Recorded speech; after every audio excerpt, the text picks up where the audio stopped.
want to talk to you about the random orbit sander today a little bit. So this is a random orbit sander. Basically what it does is it goes in an orbit and then it's a random orbit. It kind of has two different orbits, so that way it doesn't leave swirls in your board. They're great tools. They're pretty pricey, so it'd be awesome if you could treat them with care. Try not to let them fall off the tables and things like that.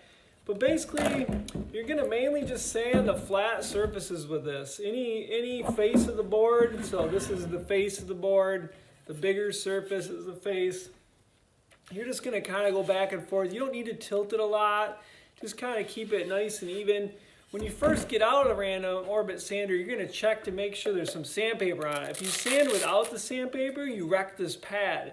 And these pads are about $15 a piece. So it's really great if you can make sure there's sandpaper on it. We have two different kinds of sandpaper. We have some Velcro back sandpaper, and then we have some adhesive back sandpaper. So it just kind of depends on the sander. So you got to make sure you know what sandpaper you need.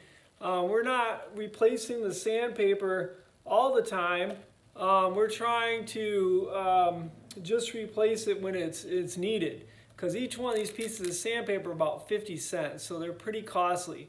Try not to sand right in the center, like on the sharp corners, because when you sand on the sharp corners, it just cuts right through this and wrecks that pad.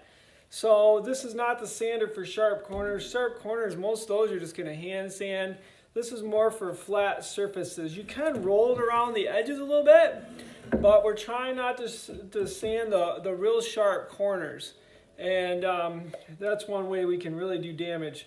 If you do get a new piece of sandpaper and it's the adhesive back, you got to peel all that off really good. And then you have to make sure that's nice and clean before the next one will stick on. If there's the old pad on there, it's not going to stick, right? And if it's a Velcro one, of course adhesive isn't going to stick to Velcro. There's too much grain to it, right? It's just going to fall off. And then another hint on the adhesive ones is you bend it around the edges a little bit, so that way it helps keep it on. You're trying not to touch the back either, right? So if you handle this back, it's like a sticker, and then you try to stick it to the sander, it's going to lose a lot of that adhesive. It'll come off on your hands. So when you carry it like this, you know, try not to get a bunch of dust on it. Don't set it on the table and stuff. And then get it right on the sander, bend it around the edges, and then you'll be good to go. So this is called the random orbit sander. This one happens to be a cordless one. Most of the corded ones are really good too, but they're great. They're great for just making your project better. Spend a lot of time with one. You can sand on all the faces just to make them nice and smooth and make your project a lot better.